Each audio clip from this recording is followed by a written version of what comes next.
It all started with a silly internet flame war between Alexandria Ocasio-Cortez and Ted Cruz. Ted Cruz responded to AOC saying, if something like, if you're so smart, tell us what a Y chromosome is. Clearly, Ted Cruz is poking fun at the fact that the woke identitarian left typically denies the existence of biological sex.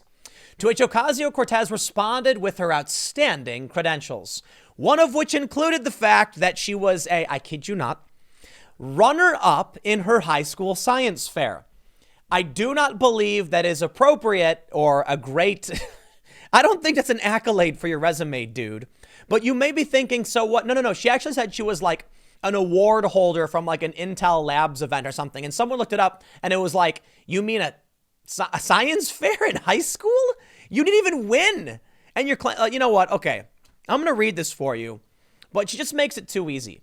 I know a lot of people are going to say, Tim, why are you poking fun at AOC? Oh, everyone's so obsessed with her. Listen, man, she's got 6 million followers. She is a celebrity in the political world, and she says silly things that makes people laugh. Sorry, we're going to do a little bit of political gossip today, and if you don't like it, the X button is up there in the top left of your, or the top right of your screen.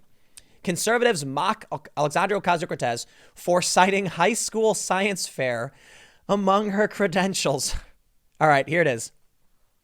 They say Ocasio-Cortez kicked off the exchange with Ted Cruz by criticizing President Donald Trump's decision to name Mike Pence as the head of the coronavirus task force, saying that he did not believe in science. Cruz quickly responded by asking the freshman congresswoman a series of scientific questions that were at odds with her ideology, including a query about Y chromosomes. Ocasio-Cortez responded with a few insults and her resume.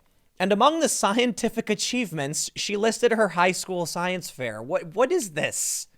This is why people make fun of her for being nothing but a bartender. You know what, man? I have respect for AOC for being a humble bartender who then became one of the most famous politicians in the world, to be honest. She got 6 million followers on Twitter. Let's be real. I mean, mostly in the US, but sure. And she does things like this so people mock her. And they mock her humble beginnings. And it's because her humble beginnings show her to be, I guess, ignorant or just, I don't know, a little green, to say the least. She said, Senator Cruz, while I understand you judge people's intelligence by the lowest income they've had, says who? I hold awards from MIT Lincoln Lab and others for accomplishments in microbiology. Secondly, I'm surprised you're asking about chromosomes given that you don't even believe in evolution. Does Ted Cruz not believe in evolution?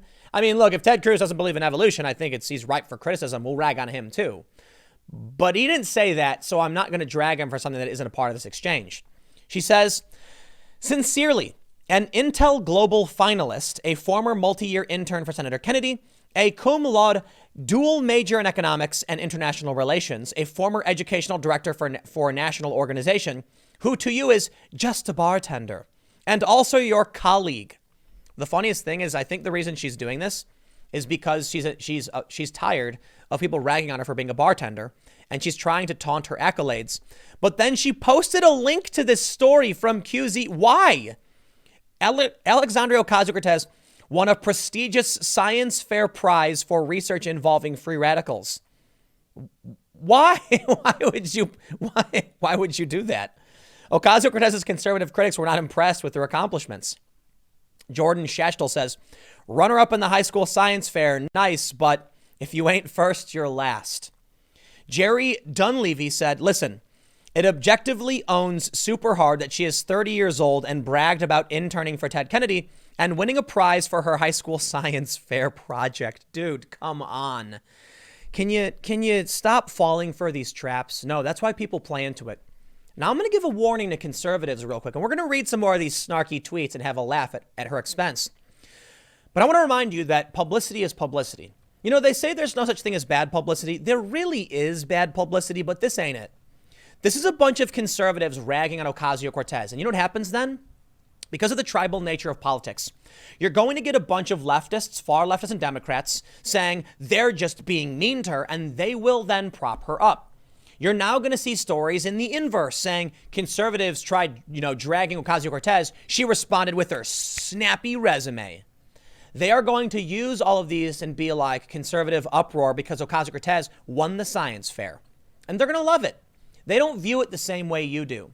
So here's the, I've given this warning in the past, but boy, does it bear repeating. If you keep propping her up like this, because it's fun to make fun of her, she does gain tribal power on the other side. And don't be surprised when she wields that to win, I don't know, a Senate seat. You're not going to like that when she ousts Chuck Schumer, are you?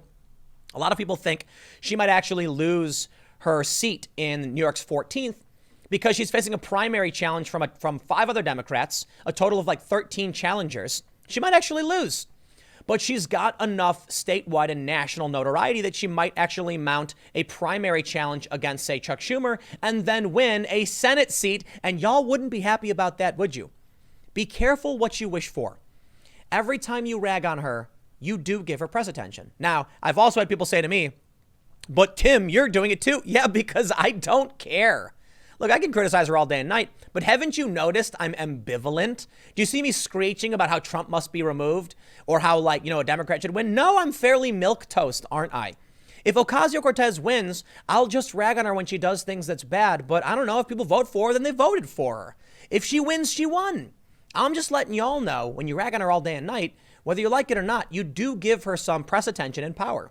Now, that being said, I do think it's fair to poke at her for being kind of stupid. Not always, but sometimes. I agree with her on some things. Nobody disagrees on literally everything. Everybody has something they have in common or agree with. Let's read a little bit more of this. Cabot Phillips says that microbiology award from MIT that AOC is bragging about was second place at a high school science fair. Esoteric Jeff says, you got first place in a high school science fair, for God's sakes. Actually, it was second place. I'm dead serious. This is what she means when she says she was honored by MIT and Lincoln Lab for achievements in microbiology. She won a science fair. No, she got runner-up. She got runner-up, second place. It was second place, wasn't it? As they say, she won a fair. What do they say? I don't want to read this too much, but she won a prize. I don't know. Some people are saying it was second place. I don't know. What is this? She tweeted something that said, funny enough, one of the compounds I tested yielded unusually promising results for cellular health, plus C, elegant lifespan extension. When I tried to find out why the compound wasn't pursued more, one of the explanations given to me was that pharma lobbyists worked against it. It's funny how you find something and there's a political explanation. Ben Shapiro responded, she makes it sound like she cured cancer. She came in second in a high school science fair. At age 30, she should probably update her resume. We have Harry Kachatrian. Apparently, AOC is bragging out winning second place one time at a high school science fair. Is that, there's more? Giancarlo Sopo, did she really just cite her second place high school science fair project and congressional internship as expertise to comment on the coronavirus? Cruz, this is great. Cruz, after criticizing Ocasio-Cortez for failing to answer his questions, offered his own take on her science fair achievement. By the way, grats on the science fair. Aw, dude, she walked right into that one. But look, there's probably, okay, that's it. Oh man, I can't believe this is where we're really at. This is politics in 2020. First of all, why are so many politicians getting into flame wars on Twitter? Look, I do political commentary and journalism and stuff of that nature. I do a podcast. Sometimes I talk about movie reviews, and I'm going to make fun of politicians because, I mean, it's better than talking about Brad Pitt, I guess. No, but I think this stuff really does impact us. But Ted, Mr. Cruz, why are you playing the game? I know she's the one who set herself up for this stuff, but it's just so oof. Didn't Ted Cruz and AOC work on a bill together to end lobbying, and now they're doing this silly stuff? It's really, really weird, I think. I'm not saying you have to have this fanciful decorum and act like, robots or anything. But why are we at this point where we have people like AOC tweeting these things? And you know what? I gotta be honest, Trump plays into this too. And maybe Trump is the reason it's getting this bad. I honestly think it's not Trump, though. I think Trump is more of a symptom, not the actual cause. And I think something's happened. Maybe it's social media where we've seen a rise in off-the-cuff comments and snide, snarky nonsense. Donald Trump certainly makes tweets that make me laugh. AOC makes tweets that make me laugh. You got to admit, Trump tweets some really dumb stuff. Lots of misspellings. And who can forget Kavfifi? That was a typo, but boy, does the president have typos. I guess the president hasn't been going around bragging about a science fair, which is a bit different. But you got to recognize, whether you want to or not, that there is a Trumpian aspect of Cortez. She is like a little Trump with her bombastic, silly, and absurd tweets, her loud, bombastic, and populist personality. And for some reason, this is the world we've earned. I don't know if we deserve it. Maybe we do. At least we can all laugh about it. At the very least bit, have a sense of humor. That's all I can say. I know a lot of people on the left don't like to and they get bent out of shape. So all I can say to them is grow up, smell the flowers, laugh a little bit. At the end of the day, AOC is still one of the most powerful politicians in the world. We can all make fun of her. She can get bent out of shape about it. You can complain that she's being bullied, but I don't care. She is the epitome of privilege. She's not going to be booted out of office because we joked about her stupid science fair project. But she may actually lose a primary and maybe not make it, but maybe she'll be senator. I don't know. I'll leave it there. Stick around. Next segment will be tomorrow at 10 a.m., podcast at 6:30, and I will see you all next time.